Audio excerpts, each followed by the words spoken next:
السلام عليكم ورحمة الله وبركاته. أعزائي المتابعين، جينا لكم بفيديو جديد وسؤال هنجاوب عليه جديد. وكان حد سألني إن هو اتعملت له قضية تعاطي وهو في المطار.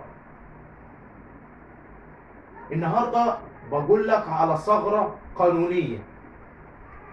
التعاطي بيبان أثره قبل ما تاخد المخدر ولا بعد ما خدت المخدر؟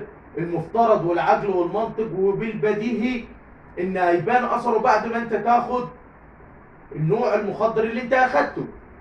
طيب انا النهارده كنت مثلا في امريكا وشربت ماده كحوليه، فابتدى يبان اثرها بعد انا ما خرجت من امريكا ووصلت مثلا الحدود المصريه.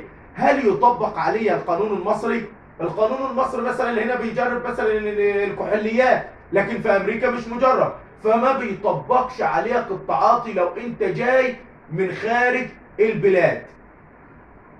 فلو انت تم التعاطي خارج القانون، خارج النطاق الاقليمي لدولة مصر وخارج القانون المصري، ما ينفعش يطبق عليك طول ما انك جاي من خارج البلاد.